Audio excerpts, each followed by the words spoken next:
Many are surprised to learn that no time in Chef Arpaio's formal criminal investigation was the inquiry ever pointedly concerned with where Barry was born. Yet, the fake news has continued to disseminate this falsehood regardless of the hard facts that are documented in a number of mainstream media sources. Let's be clear, the investigation was never about where President Barry Soetoro was born, Arpaio said. We were going to investigate a government possible forged document. I don't care where he's from, Arpaio told the crowd of about 200. We are looking at a forged doc, period. Point blank. Think of it. We were trying to clear the president, but that didn't happen, Arpaio said. I started this because of a fake document. I didn't care where the president came from. I didn't care at all. Let's also be clear. They were refused any legitimate cooperation and were never allowed to see a birth document for Barry Soetoro, which only increased their suspicion that something was deeply amiss in a slowly unfolding mystery. Sheriff Arpaio responded, quote, "We are not investigating highly questionable newspaper birth announcements. We are investigating a forged and fabricated fake birth certificate apparently activated on behalf of the president, which is a federal crime. Someone in this case has committed several felonies to forge this document and then display it on a government website.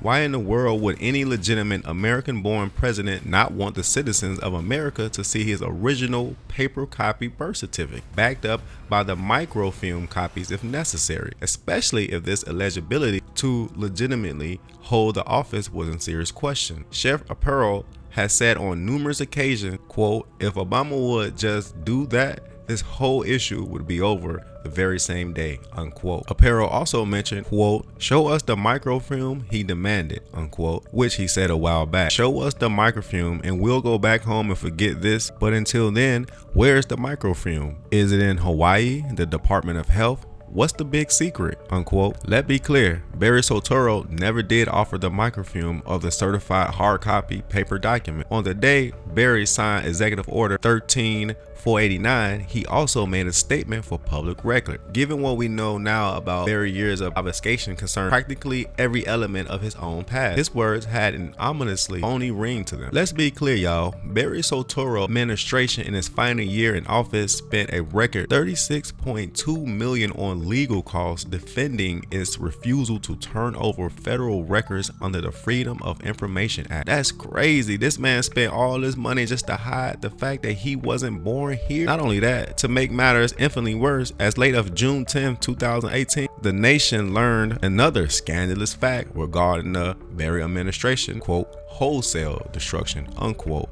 of records, potentially a federal crime. This time it concerned the records of the National Archives. Let's also be clear, the accumulation of recent congressional testimony has made it clear that the Barry administration itself engaged in a wholesale destruction and, quote, loss, unquote, of tens of thousands of government records covered under the act, as well as the intentional invasion of the government records recording system by engaging in private email exchanges.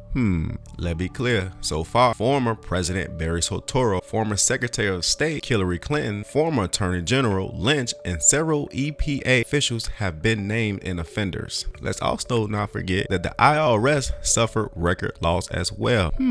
Post and email reported in June of 2018 that the MCSO Barry birth certificate investigation ran into the very same problem when attempting to examine the National Archive records. So let's be clear, this individual paid $36.2 million not only to hide his information and defend his information, but the National Archive records was also missing. Who do y'all think could have been behind that? We're gonna get right back to it. Let's not forget what Barry Soetoro said, quote, "The mere fact that you have the legal power to keep something secret does not mean you should always use transparency, and the rule of law will be the touchstone of my presidency," unquote. Let's not forget what Barry Soetoro did. Chef Joe Arpaio was also eventually charged with a federal contempt crime. This charge came after he admitted to neglecting to obey a Barry-era federal judge's order, which would require the sheriff to cease from enforcing certain federal civil immigration laws. Let's also be clear that Arpaio was charged in 2015, almost 3 years after commencing the Barry birth certificate investigation and 2 years after the public airing of the first 2 press conferences. Let's not forget that sheriff saw the maneuver as a blatant political, having been orchestrated by the Barry Soetoro administration through Eric Holder's Justice Department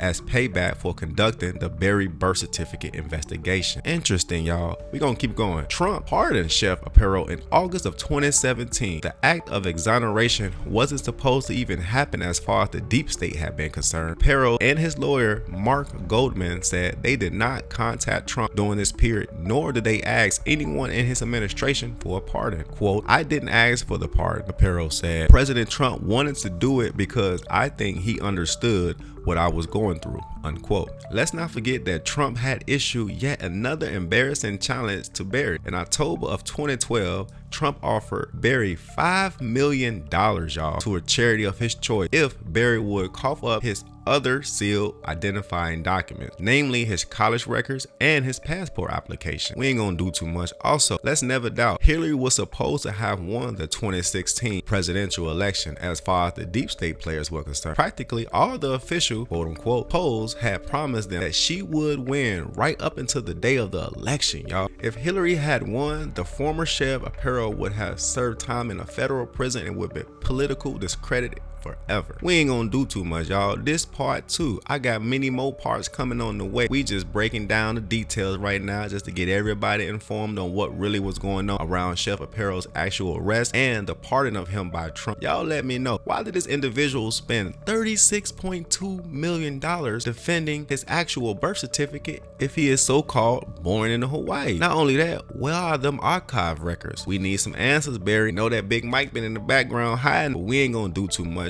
Let's definitely give Chef Arpaio a round of applause. This individual is definitely a soldier, a warrior, not a worrier, and he speaks loud even if his voice shakes. And if you didn't know, now you know, Niji, that this individual cannot be trusted. Not only can this individual not be trusted, every law that was put into play under his administration should be revoked. Y'all let me know what y'all think. If you function with me on a monthly, daily, weekly basis, y'all already understand that clear eyes always recognize real lies. I want y'all always to remember to attract what you expect, reflect what you desire, become what you respect, and mirror what you admire. Don't let these people fool you with the politics, with the foolery. Understand that a wise man can play a fool, but a fool can never play a wise man. So until next time, I'm always gonna have more videos. Y'all already know the rest of it. As I always like to express in all my other videos, I am not here to turn non-believers into believers. I'm only here to bring y'all food for thought. And with that being said, that part. Michael and I